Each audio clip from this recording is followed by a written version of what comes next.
Hello दोस्तों, स्वागत है आप सभी का मेरे इस चैनल पर। दोस्तों, आज की इस वीडियो में हम लोग बात करेंगे कि हम कैसे एक्सेल के अंदर पेरोल को मेंटेन कर सकते हैं। इसका मतलब है कि आज का हमारा जो वीडियो होगा वो पेरोल को मेंटेन करने पे होगा, किसमें, एक्सेल शीट के अंदर। ठीक है, तो सबसे पहले मैं आपको हमारी बनाई हुई एक एक्सेल का सैंपल बता देता हूँ। ये मैंने एक छोटा सा सैंपल तैयार किया है कि कैसे हम पेरोल को एक्सेल में मेंटेन कर सकते हैं, साथ ही साथ हम कैसे एक्सेल शीट से ही सैलरी स्लिप भी निकाल सकते हैं। देखिए, ये हमारा इसका डेटा हो गया है पेरोल का। ठीक है, और ये हमारा पेरोल की सैलरी स्लिप का डेटा यहाँ पे हम आपको तैयार करके बताएंगे। ठीक है, यहाँ पे पूरा मैं आपको डेटा तैयार करके बता दूंगा कैसे हम पेरोल को एक्सेल में मेंटेन कर सकते हैं और कैसे हम एक्सेल से ही इसकी सैलरी स्लिप भी निकाल सकते हैं ताकि हम अपने एम्प्लॉय को बांट सकें। ठीक है, इसके लिए हमें कोई अदर सॉफ्टवेयर की ज़रूरत नहीं है। ठीक है, हमें थोड़ा बहुत एक्सेल के फॉर्मूलास को समझना होगा। कोई ज़्यादा बड़ा टॉपिक नहीं है, छोटा सा टॉपिक है। अगर अच्छे से समझेंगे तो आराम से समझ लेंगे। सबसे पहले तो आप अपने मैं आपको एक एक चीज़ क्लियर करता जाता हूँ। सबसे पहले आप अपनी कंपनी का नेम लिखेंगे कि किस नेम से आपकी कंपनी चल रही है। जैसे कि मैंने यहाँ पे लिखा मेसर्स एबीसी प्राइवेट लिमिटेड, मतलब कंपनी लिमिटेड। मैंने अपना एड्रेस डाला है। ठीक है, एड्रेस के बाद मैंने डेज इन अ मंथ। देखिए, ये सबसे मेन चीज़ है। आप यहाँ पे एक जगह पर डेज इन अ मंथ लिख लेंगे कि जिस महीने की आप सैलरी बना रहे हैं उस महीने में पूरे कितने दिन हैं। जैसे कि अभी हम आप यहाँ पे देखिए सैलरी मार्च 2021, अभी हम मार्च की सैलरी बना रहे हैं तो मार्च की सैलरी में 31 दिन होते हैं, तो हम यहाँ पे 31 दिन डाल देंगे। अगर किसी महीने में 30 दिन है तो हम यहाँ पे 30 दिन मेंशन करेंगे। ठीक है, यहाँ पे आप जितने दिन मेंशन करेंगे पूरी सैलरी स्लिप पर, पूरी सैलरी शीट पर उसका इफेक्ट पड़ेगा। अगर आप 30 दिन यहाँ पे अलाउ करते हैं तो ये 30 दिन के हिसाब से जो हमारा एक्सेल का डेटा है, ये 30 दिन के हिसाब से एम्प्लॉय की सैलरी को काउंट करेगा। और हम 31 दिन डालते हैं तो 31 दिन के हिसाब से हमारी एम्प्लॉय की सैलरी को ये काउंट करेगा। ठीक है, सबसे पहले आपको क्या लेना है, एक एम्प्लॉय कोड ले लेना है। सबसे पहले उससे पहले आप एक अपना सीरियल नंबर डाल लें यहाँ पे। जैसे कि मैंने ये डाल दिया है सीरियल नंबर डाल दें आप। ठीक है, सीरियल नंबर आप ले लेंगे। उसके बाद आपको डालना है एक एम्प्लॉय कोड। देखिए, एम्प्लॉय कोड आपको डालना जरूरी है। जब भी हम किसी कंपनी में वर्क करते हैं, अगर उस कंपनी में एम्प्लॉय की संख्या ज़्यादा होती है तो हम उन्हें एक कोड देते हैं। जैसे कि मैंने यहाँ पे कोड दिया ABCD 001, ABCD 002, ABCD 003। अगर आप नहीं देते हैं अपनी कंपनी के अंदर, मतलब एम्प्लॉय को कोई आप कोड नहीं देते हैं, तो भी आपको ये कोड खुद की हेल्प के लिए डालना पड़ेगा। इससे आपका क्या होगा, आपको सैलरी स्लिप निकालने में काफ़ी आसानी होगी। आप मात्र 5 मिनट में ही जितने भी बंदे उनकी सबकी सैलरी स्लिप आप निकाल सकते हैं प्रिंट देखकर, है ना। तो सबसे पहले आप एम्प्लॉय कोड डाल लेंगे अपना।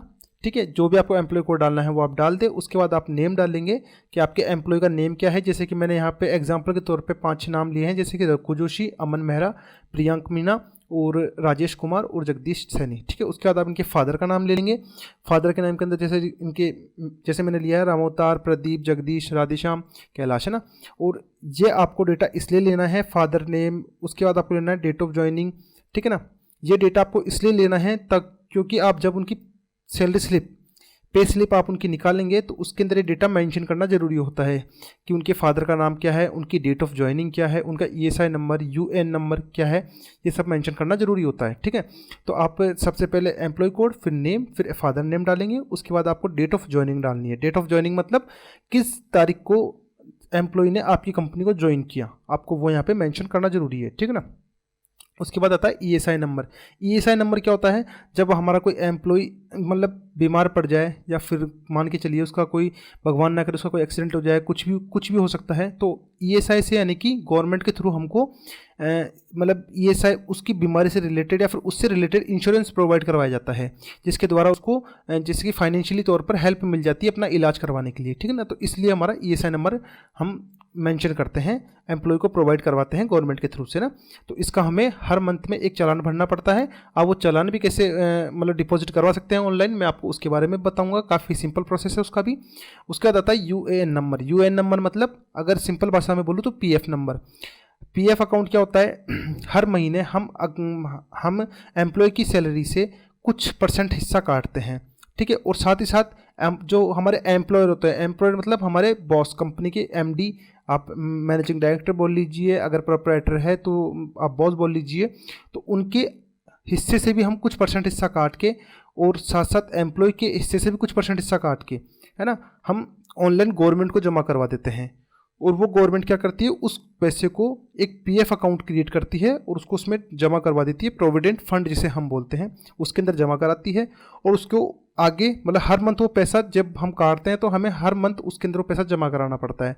वो पैसा धीरे धीरे जमा होता होता है एक अच्छी रकम बन जाती है, जिससे कि हमारे जो एम्प्लॉई है, हमारा जो कर्मचारी है, उसे फाइनेंशियली तौर पर उससे भी हेल्प मिल जाती है। अगर उसे बीच में कोई मतलब बीच में से कोई वर्क करना हो या फिर ऐसा कोई सा कई काम पड़ जाए जिससे उसको पैसों की ज़्यादा ज़रूरत हो, तो वो अपने पीएफ मतलब अपने पीएफ से भी वो पैसा निकाल के यूज़ कर सकता है, जिसे हम पीएफ एडवांस बोलते हैं। अगर आपको पीएफ से रिलेटेड कोई भी जानकारी चाहिए तो आप मेरे को अपने मतलब मेरे इसी वीडियो के कमेंट बॉक्स में टाइप करके बताएं पीएफ कैसे निकालते हैं, पीएफ में हम मतलब हम हमारी केवाईसी कैसे अपडेट करते हैं, मैं आपको उससे रिलेटेड भी जानकारी पूरी दे दूंगा, ठीक है ना।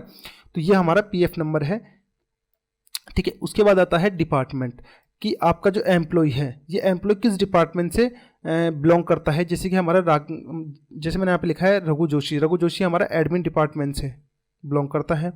अमन मेहरा हमारा एक एचवीएससी डिपार्टमेंट से बिलोंग करता है, ठीक है ना। प्रियंक मीणा एडमिन से। ऐसे आप अपना डिपार्टमेंट जो भी उसका डिपार्टमेंट है आप यहाँ पे डिपार्टमेंट डाल दे, अगर है तो ठीक है, नहीं है तो कोई ज़रूरी नहीं है, ठीक है ना।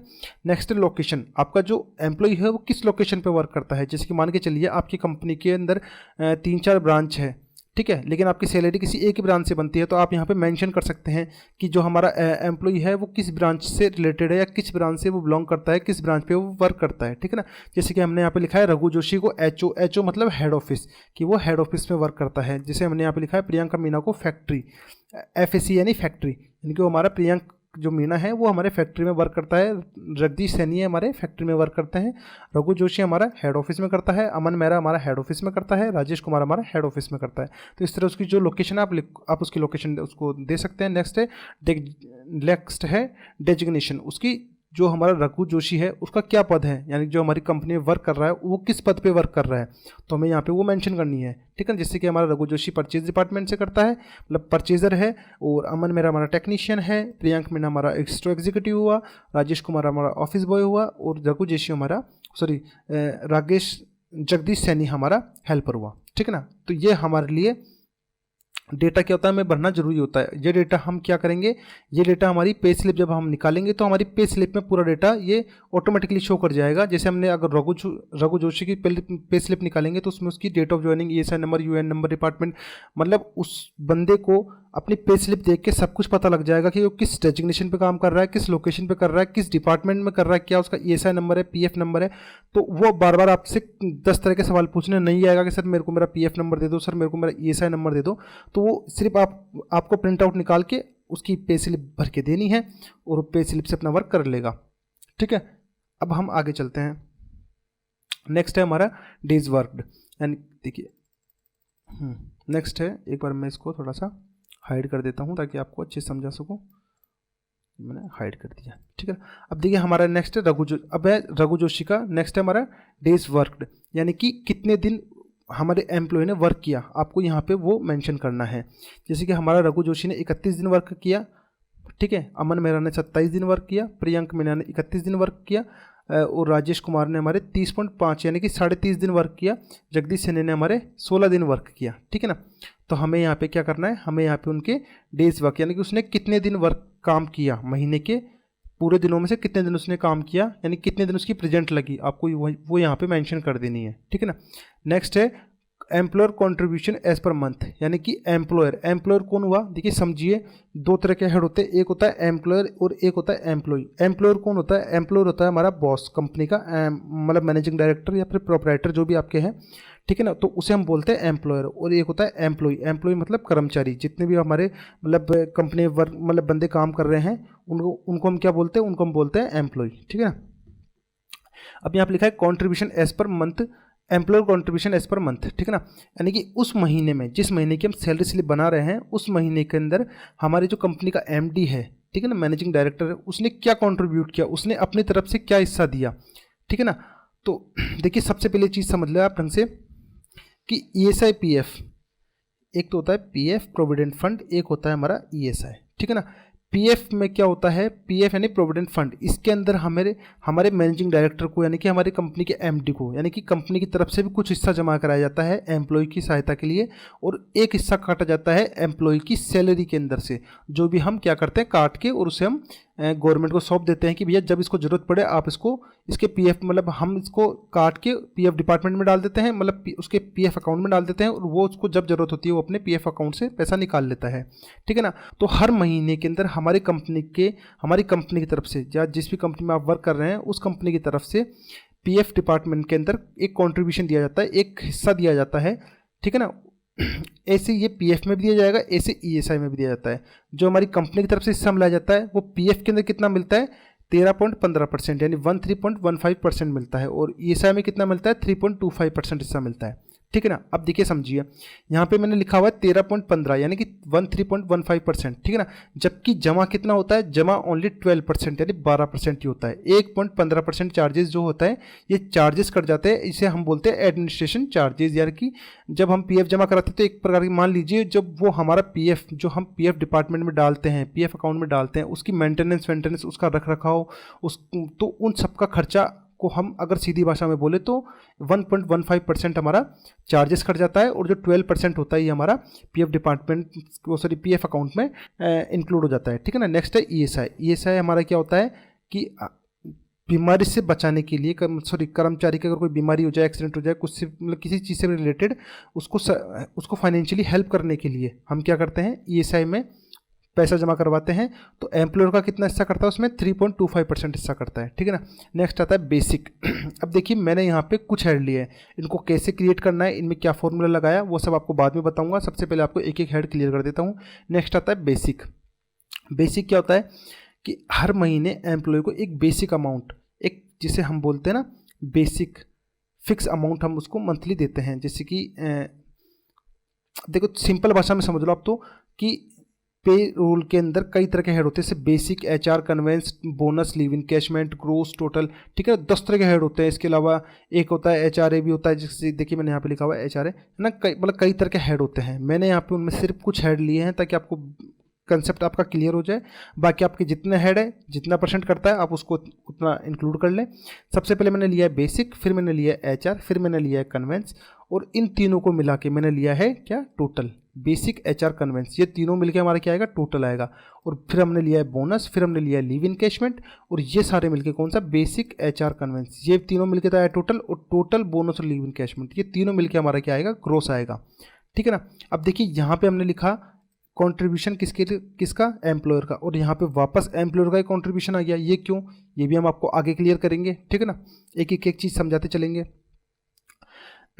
अब देखो यहाँ पे जो ये तीनों हेड है ये आगे टोटल के साथ ये तीनों मिलके टोटल बनाते हैं, और ये तीनों कौन सा, टोटल, बोनस, लीव इनकैश मिलके ग्रॉस बनाता है। अगर हम इसके अंदर एम्प्लॉयर का ईएसआई पीएफ जोड़ दें, ठीक है ना, एम्प्लॉयर का ईएसआई पीएफ जोड़ दे, किसका, सिर्फ एम्प्लॉयर का मैं बात कर रहा हूँ यहाँ पे, ओनली एम्प्लॉयर की, है ना, जो हमारी कंपनी की तरफ से हम डिपॉजिट करवाते हैं। पीएफ और ईएसआई दोनों जोड़ दें, यानी कि ये तीनों चीज़ अगर हम जोड़ देते हैं तो ये बनाया ग्रॉस, और ग्रॉस पीएफ ईएसआई ये तीनों मिलकर हमारा क्या बनाएगा, सीटीसी। सीटीसी क्या होता है, cost to company. Cost to company मतलब कंपनी की तरफ से किसी एक एम्प्लॉय के ऊपर एक मंथ में किया गया पूरा खर्चा, उसे हम क्या बोलते हैं, सीटीसी, यानी कंपनी की तरफ से तय की गई लागत। जैसे मान के चलिए मैं किसी कंपनी में वर्क करता हूं, तो मेरे को कंपनी ऑफर करती है कि सर हम आपको 5 lakh rupees per annum CTC दे देंगे। सीटीसी मतलब कॉस्ट टू कंपनी, यानी कंपनी मेरे पर पूरे साल के अंदर पर एनम, यानी कि एक साल में मेरे पर जो पूरा खर्चा करेगी वो पूरा खर्चा 5 लाख रुपए का करेगी। उसके अंदर मेरा सब कुछ आ गया, ए से लेके जेड तक के पूरे खर्चे, जिसमें पीएफ, ईएसआई जो भी मेरा खर्चा होगा सब इसमें इंक्लूड होगा। ठीक है ना। तो उसे हम बोलते हैं सीटीसी। ठीक है। इसके अलावा अगर आपकी कंपनी और कुछ आपको प्रोवाइड करती है तो वो चीज़ अलग बात है। जैसे हम सीटीसी का मतलब यही होता है, कॉस्ट टू कंपनी, यानी कंपनी की तय की गई लागत जिसमें वो आपको अपनी कंपनी के अंदर रखती है, जिससे आप काम करवाती है, उसे हम क्या बोलते हैं, सीटीसी, है ना, कॉस्ट टू कंपनी। अब देखिए यहाँ पे जो हेड आए, ये हेड वापस यहाँ पे रिपीट हो रहा है, बेसिक, एचआर, कन्वेंस। ये क्यों, मैं आपको समझा देता हूँ। देखिए ये वाले जो हेड है, ये PF, ESI, basic, HR, conveyance, gross, leave encashment और ग्रॉस, है ना, ये सारे हेड तो 31 दिन के हिसाब से हैं। यानी कि अगर महीने में 31 दिन है तो ये 31 के हिसाब से बताएगा। अगर मैं इसको महीने में 30 दिन कर दूंगा, देखिए मैं 30 कर देता हूँ, तो 30 के हिसाब से ये बताएगा। ठीक है ना, ये फिक्स है हेड। ओके। अगर ये मान के चलिए, देखिए इसे मैं वापस 31 कर देता हूँ, मान के चलिए मैं इसकी सैलरी 27 दिन की करता हूँ। देखिए 27 दिन के हिसाब से ये तो सब चेंज हो रहा है, लेकिन ये कोई चेंज नहीं हो रहा। क्यों? क्योंकि ये हमारी सीटीसी फिक्स करता है कि हमने बंदे को कितनी सीटीसी में रखा, ठीक है ना। तो ये तो फिक्स हेड हो गए हमारे, है ना। फिर इनके हिसाब से हमारे ये हेड आगे क्रिएट होंगे, इसलिए हमको ये हेड क्रिएट करना जरूरी है, ठीक है ना। और ये हेड हमारे क्या है, ये हेड एच पर एक्चुअल है। मान के चलिए अगर बंदा 27 दिन प्रेजेंट है तो 27 दिन के हिसाब से उसका बेसिक कितना बना, एचआर कितना बना, कन्वेंस कितना बना, बोनस कितना बना, लीव इनकैशमेंट कितना बना, ग्रॉस कितना बना, ये सब आपको क्लियर हो जाएगा। लेकिन ये सब हमारे जो होंगे ये महीने के दिनों के हिसाब से फिक्स होंगे। अगर महीने में 30 दिन है तो 30 दिन के हिसाब से फिक्स होंगे, 31 दिन है तो 31 दिन के हिसाब से फिक्स होंगे, है ना। जितना भी है उसके हिसाब से फिक्स होगा। नेक्स्ट आता है हमारा एम्प्लॉय का पीएफ और ईएसआई, कि एम्प्लॉय का कितना पीएफ कटेगा और एम्प्लॉय को मतलब ईएसआई कितना कटेगा। एम्प्लॉय का पीएफ कटता है 12%, ठीक है ना, इसके कोई चार्जेस नहीं करते हैं, ये पूरा का पूरा ऐसे कैसे डिपॉजिट हो जाता है पीएफ के अंदर। और ईएसआई करता है 0.75%, ठीक है ना। उसके बाद मैंने यहाँ पे 3 हेड और रखे हैं, ये आपके ऑप्शनल होंगे, अगर आप रखते हैं तो ठीक है। किसकी मैंने सबसे पहले हेड रखा एडवांस का।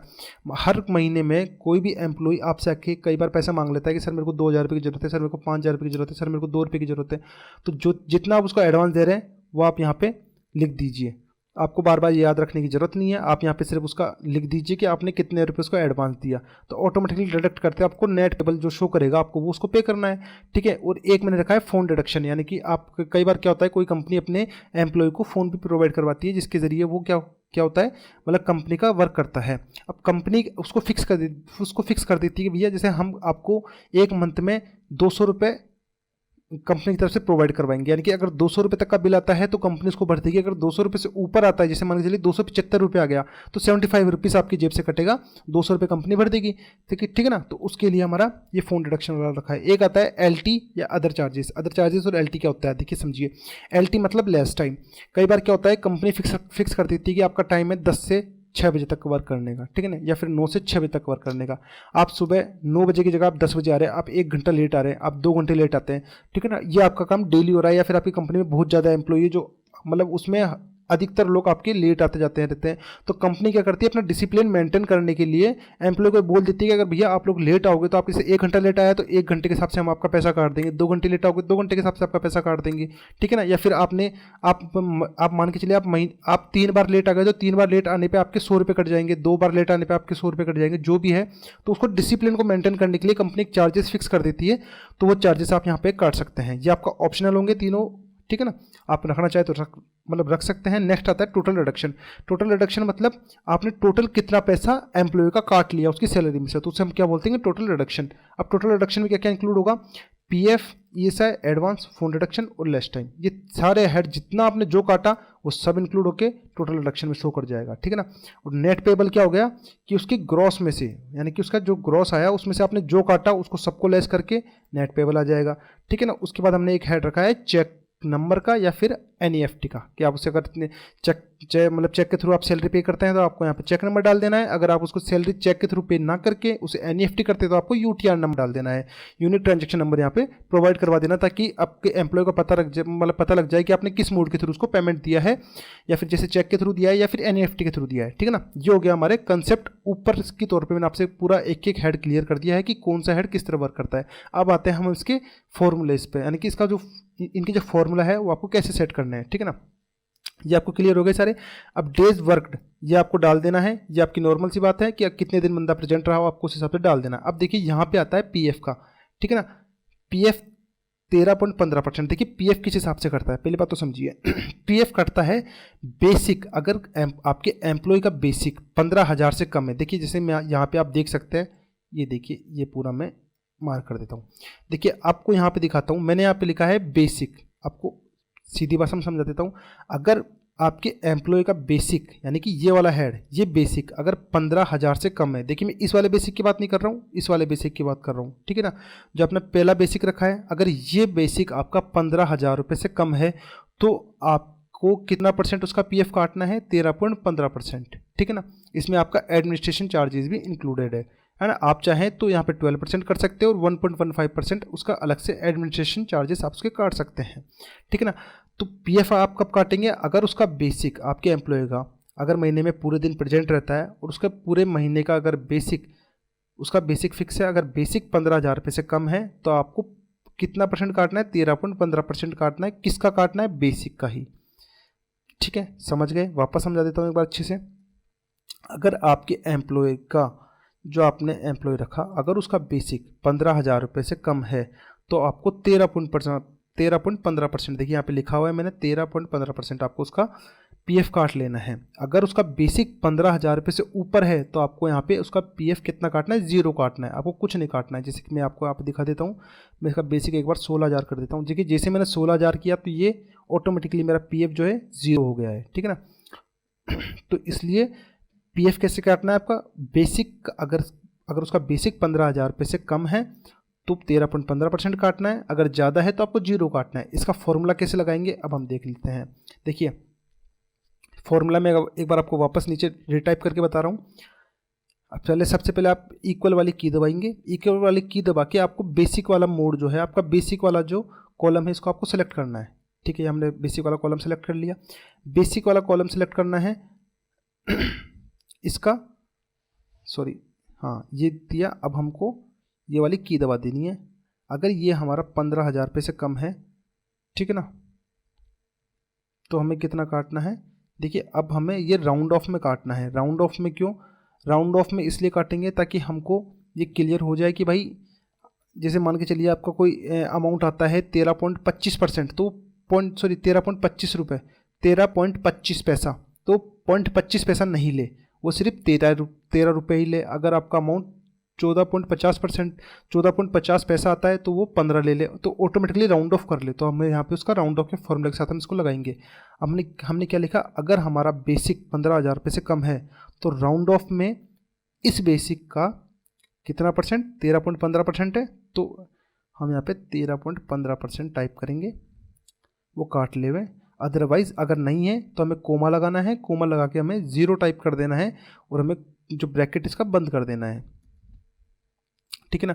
देखिए यहाँ पे मेरा फॉर्मूला ढंग से नहीं लगा है, मैंने फॉर्मूला यहाँ पे लगाया हुआ है, आप देख सकते हैं। सॉरी, मैंने यहाँ पे इफ़ नहीं लिखा था, इफ़ आपको लगाना है, ध्यान रखें। आप लगाएंगे इफ़ लगा के आपको ये बेसिक वाला सेल सेलेक्ट करना है। सेल सेलेक्ट करके इसके आगे ये वाला डॉट लगाना है, लगा के उसके बाद आपको लिखना है 15,000 यानी कि 15,000 रुपये, और उसके बाद कोमा लगा के 0 लगा देना है। इसका मतलब ये हुआ कि अगर 15,000 से कम है तो इसी बेसिक का 13.15% काटें, अगर ज़्यादा है तो हमको 0 काट लेना है। देखिए यहाँ पे 0 लिख दिया हमने। ठीक है ना। इस तरह से ये आप फॉर्मूला देख ले और कॉपी कर ले, जो भी सेल है उसको हम सेलेक्ट करके कॉपी कर लेंगे। ठीक है ना। तो इस तरह हमारा पीएफ कटता है। नेक्स्ट है हमारा ईएसआई। ईएसआई हम कैसे काटेंगे, ईएसआई हमारा कटेगा बेसिक। देखिए मैंने ईएसआई का फॉर्मूला कैसे सेट किया है आपको समझा देता हूँ। बेसिक, एचआर, करवेंस, इन तीनों को मिला के जो टोटल आएगा, अगर ये टोटल, देखिए बेसिक, एचआर, करवेंस, ये तीनों का अगर टोटल हमारा कितना 21,000 रुपये, ये जो टोटल है अगर ये 21,000 रुपये से ज़्यादा होता है तो हमें उसका ईएसआई 0 काटना है, कुछ नहीं काटना है, नील काटना है। ठीक है ना। अगर हमारा इसका जो टोटल है बेसिक, एचआर, कन्वेंस का, इनका जो टोटल है अगर ये 21,000 से कम निकलता है, कितना कम, 21,000 से कम निकलता है, तो हमें इस ग्रॉस का देखिए ध्यान रखिएगा, इस ग्रॉस का हमें कितना परसेंट काटना है, 3.25% काटना है। देखिए यहाँ पे लिखा हुआ है। इसका फॉर्मूला देख लीजिए कैसे मैंने फॉर्मूला सेट किया। इफ़ यानी यदि, इक्वल दबा के इफ़ दबाएंगे, उसके बाद हम ब्रैकेट लगाएंगे, उसके बाद हमने ये सेल सेलेक्ट की, देखिए टोटल वाली सेल सेलेक्ट कर ली। अगर ये लेस है किससे, 21,000 रुपये से, तो कोमा दबा के 0 दबाएंगे, फिर कोमा लगा के उसके बाद राउंड ऑफ का फॉर्मूला लगाएंगे। राउंड ऑफ का फॉर्मूला लगा के हमें ये सेल सेलेक्ट करनी है। ठीक है ना। ग्रॉस का 3.25% हम काट लेंगे। अगर 21,000 से ज़्यादा है तो ये 0 जो हमने लिखा तो ये 0 कर लेगा इसको ऑटोमेटिकली। ठीक है ना। तो ये हमारा हो गया ईएसआई का फॉर्मूला हो गया। नेक्स्ट है हमारा बेसिक का। अब देखिए हमने बेसिक, एचआर, कन्वेंस, ये तीनों हमने कैसे फिक्स किया, ये तीनों हमने फिक्स किया इस टोटल का। अगर हमारा बेसिक, एचआर, कन्वेंस, ये तीनों मिला के क्या होता है 100% बनता है ये वाला, तो हमने क्या करा, बेसिक का तो ले लिया 50%, 50% किसका, इस टोटल का। ठीक है ना। एचआर हमने ले लिया 30% इस टोटल का ही, और कन्वेंस हमने ले लिया 20% इस टोटल का ही। तो हमें क्या करना है, ये फॉर्मूला टाइप कर देना है, इक्वल, उसके बाद हमें ये सेल सेलेक्ट करनी है और इसका 50% टाइप कर देना है। एचआर में भी सेम हम करेंगे, एचआर में भी हम सेम कर देंगे। ठीक है ना। ये वाली सेल सेलेक्ट करेंगे, उसको इसका 30% निकाल देंगे और कन्वेंस में हम 20% निकाल देंगे इसका। ठीक है ना। तो 50, 30, 20 इक्वल टू 100। तो ये इन तीनों का कितना हुआ, 100% हो गया है, ठीक है ना।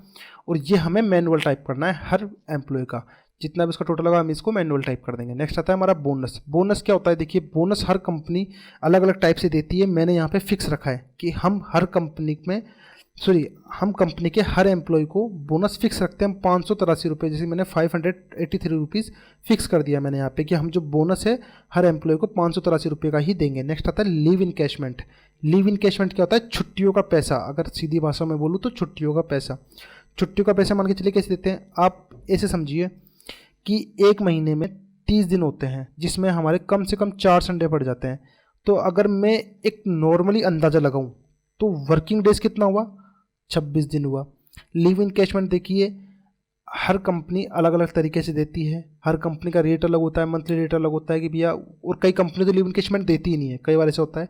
लेकिन मैंने यहाँ पे एग्जांपल के तौर पे भी ले लिया था ताकि आप लोगों को समझा सकूँ, ठीक है ना। तो लीव इनकैशमेंट हम कैसे लेते हैं, लीव इनकैशमेंट हम लेते हैं कि भाई हमारे ग्रॉस का, ये ग्रॉस क्या चीज़ हुई, ग्रॉस वो होती है जो हम मंथली मंथली हम हमारे एम्प्लॉय को पे करते हैं कि इतना तो हमारे तरफ से जाएगा, ठीक है ना, इतना तो उसका सीधा सीधा हिस्सा बनता है। अब इसमें से काटा फांसी जो है वो बात की बात है, इसमें से अभी हमने कुछ काटा नहीं है। बेसिक एचआर कन्वेंस ये तीनों मिला के टोटल, और इस टोटल बोनस और लीव इनकैशमेंट इन तीनों को मिला के हमारे ग्रॉस, हम इसको ग्रॉस कर देते हैं, ठीक है ना। तो हमने लीव इनकैशमेंट कैसे फिक्स रखा, राउंड ऑफ Q11 मतलब हो गया हमारा ये टोटल, ठीक है ना। इस टोटल का बेसिक एचआर कन्वेंस वाले टोटल का 2.118% ये कंपनी की तरफ से फिक्स रखा है मैंने कि 2.118 के हिसाब से देना है हमको।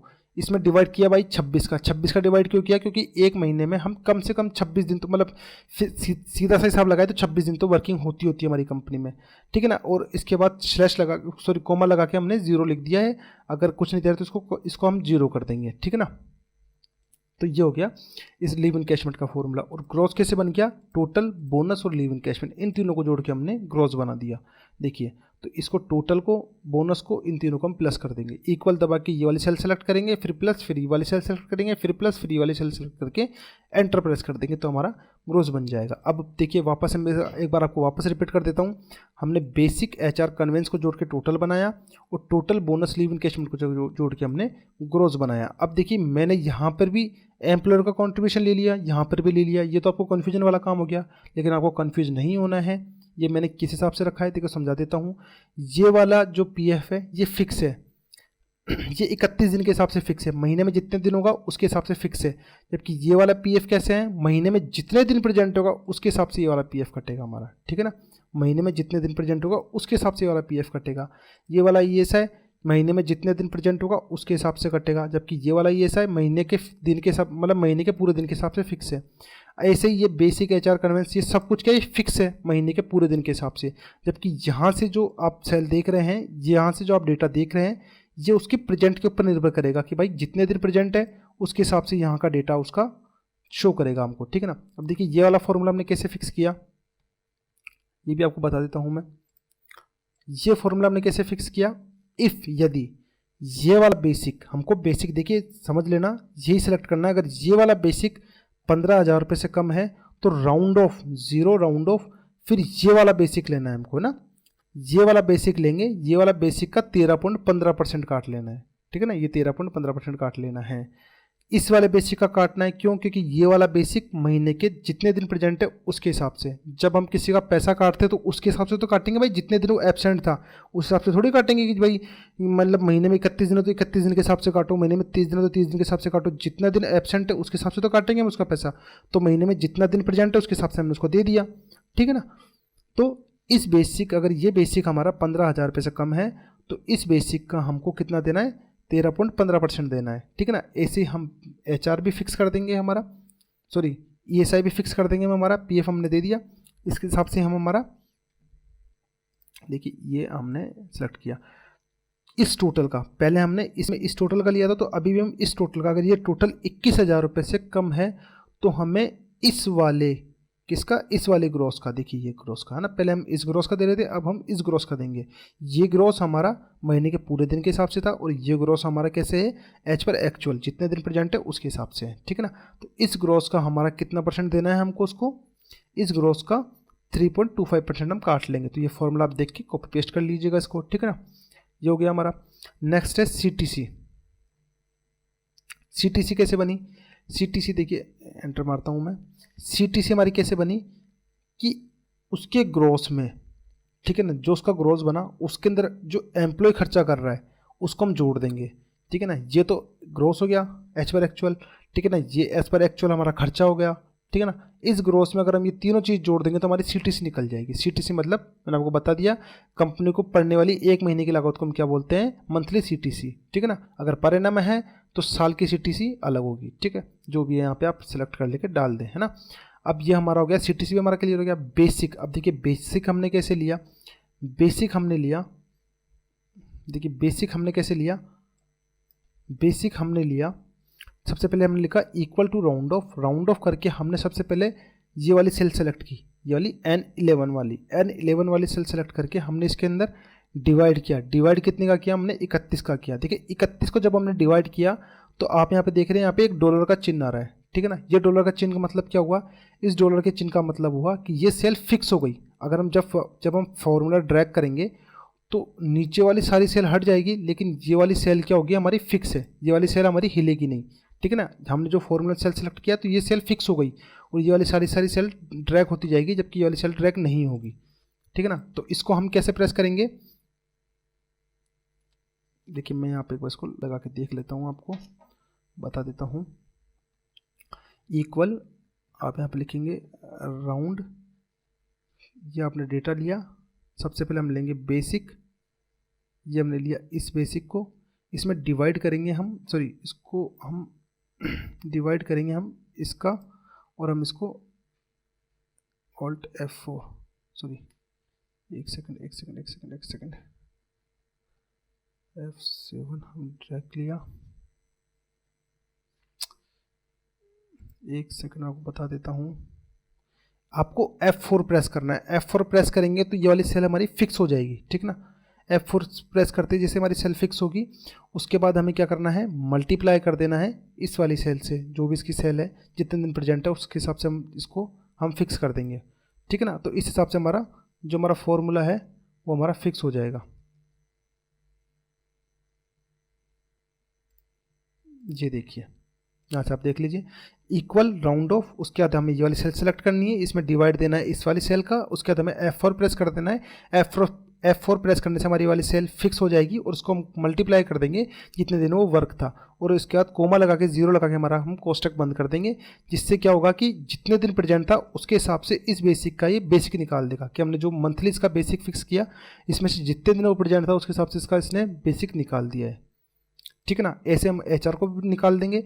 इस HR को हम सिलेक्ट करेंगे, देखिए हमने इस में इक्वल प्रेस किया, राउंड ऑफ किया, कोष्टक लगाया, कोष्टक लगा के हम ये वाली HR वाली जो ये वाला हमारा सेल था हम सेलेक्ट करेंगे, इसमें डिवाइड का, इसमें हम डिवाइड देंगे, डिवाइड का हम किसका देंगे, इस वाली सेल का देंगे, इस वाली सेल को सेलेक्ट करके जैसे डिवाइड देंगे हम F4 प्रेस करेंगे, F4 प्रेस करने से वाली सेल फिक्स हो जाएगी, और हम मल्टीप्लाई कर देंगे इस वाली सेल से, ठीक है ना। और स्लैश मतलब इसके अंदर कोमा लगा के 0 दबा के इसको बंद कर देंगे। ऐसे हमारा कन्वेंस का सेल भी होगा, ऐसे हम कन्वेंस की सेल भी फिक्स कर लेंगे हमारी।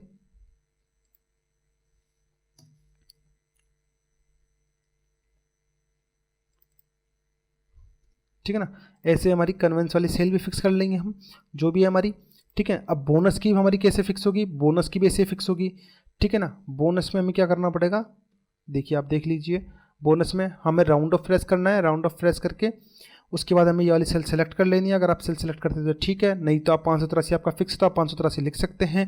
मल्टीप्लाई करेंगे उसको, कितने दिन प्रेजेंट था उसमें डिवाइड करेंगे आप इस वाली सेल का, इस वाली सेल का क्यों डिवाइड किया कि महीने में 31 दिन है, 31 दिन के हिसाब से हम अगर उससे हम 583 रुपये देते हैं तो 27 दिन के हिसाब से कितना देंगे वो यहाँ पे निकल के आ जाएगा इसका, ठीक है ना। ऐसे हम लीव इनकैशमेंट में भी करेंगे।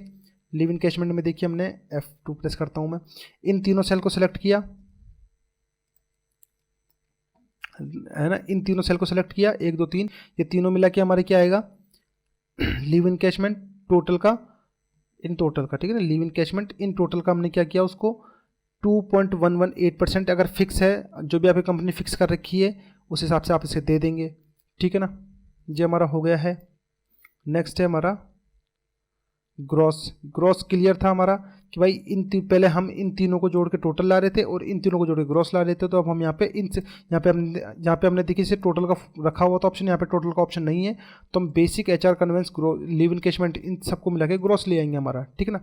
ऐसे हमारा ग्रॉस आ गया है, इन सबको जोड़ देंगे। नेक्स्ट आता है PF फॉर एम्प्लॉय के लिए। एम्प्लॉय का PF किस हिसाब से काटेंगे, देखिए समझ लीजिए इसको भी, ये लीजिए, देखिए ये हमारा फॉर्मूला हो गया है। हमें इस बेसिक को इफ़ इस वाले सेल को सेलेक्ट करना है। अगर 15,000 से कम है तो अगर 15,000 ज़्यादा है तो 15,000 से कम है तो 12% है तो 12% काटेंगे, और अगर ज़्यादा है तो 0 काटना है। फिर हमें कोमा लगा के राउंड ऑफ का फॉर्मूला लगाना है और ये वाली सेल सेलेक्ट करनी है। क्यों, अगर ये 15,000 से ज़्यादा है तो 0 काटना, अगर कम है तो इस वाले बेसिक का, किस वाले बेसिक का, इस वाले बेसिक का, देखिए ढंग से समझिएगा, इस वाले बेसिक का हमें 12% काट लेना है, ठीक है। जो फॉर्मूला आप इसे लगा ले सेम टू सेम देख के। नेक्स्ट आता है ESI हम कैसे लेंगे, ESI सेम प्रोसेस है। इस वाले सेल का, अगर ये वाला cell total basic HR conveyance तीनों मिला के जो हमारा टोटल हुआ था, अगर ये वाला सेल 21,000 से कम है तो 0.75%, देखिए एम्प्लॉय का काट रहे हैं तो 0.75% किस वाले सेल का, इस वाले सेल का, इस वाले ग्रॉस का 0.75% हमें काट लेना है। अगर कम है तो हम ज़्यादा है तो हम इसको 0 काटेंगे, ठीक है ना। ये वाला हमें मैनुअल टाइप कर देना है, देखिए ये वाला हमें मैनुअल टाइप कर देना है। एडवांस जितना भी आप मंथली ले रहे हैं, आप जितना भी मंथली आपके एम्प्लॉय ने आपसे एडवांस लिया है, आप यहाँ पे मैनुअल टाइप करके उसको भर दें, ठीक है। अगर फ़ोन डिडक्शन आप रखते हैं तो ठीक है, अदरवाइज ये ऑप्शनल है आपके लिए। लास्ट टाइम अगर आप उसके 100 रुपये 200 रुपये जितने भी आप मंथली चार्जेस काटते हैं, उनकी गलतियों पे काटते हैं, उनके लेट आने पे काटते हैं, तो आप यहाँ पे भर सकते हैं उनको।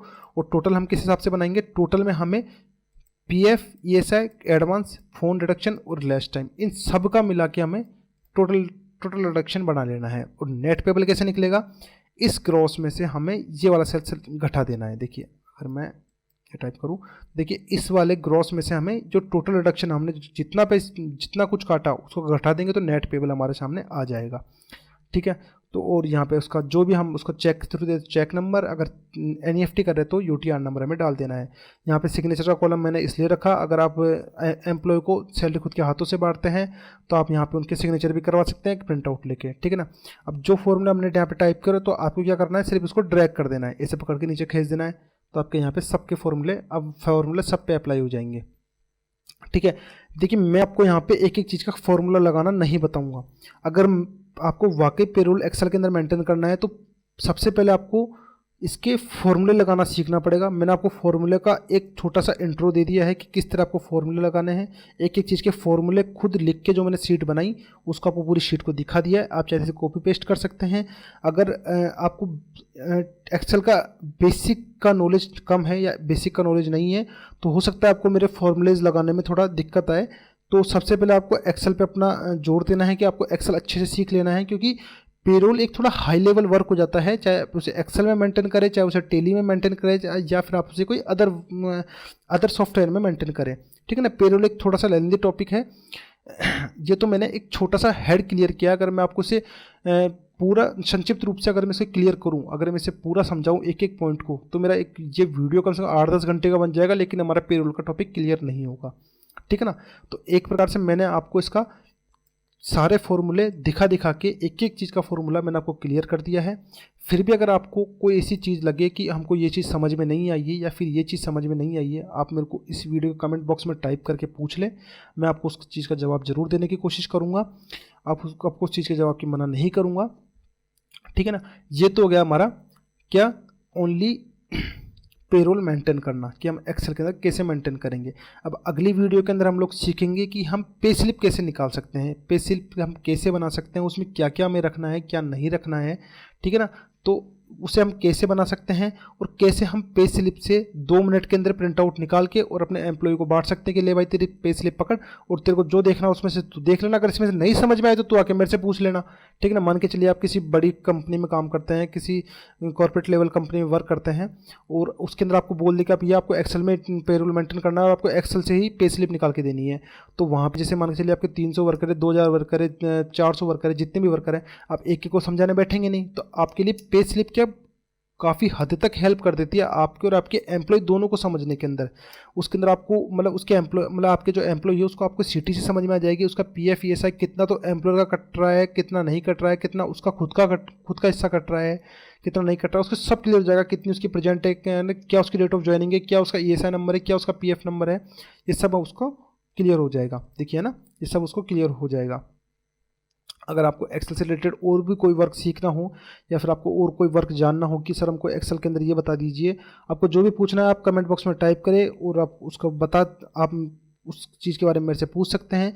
और बस आज के लिए इतना ही। अगर आपको मेरा वीडियो पसंद आए तो प्लीज़ मेरे चैनल को सब्सक्राइब करें, वीडियो को लाइक करें। आपके लाइक करने से मेरे को उसमें थोड़ी इंस्पिरेशन मिलती है और मैं आपको और भी वीडियो बना के आप लोग की हेल्प करता रहूँगा। थैंक यू, धन्यवाद।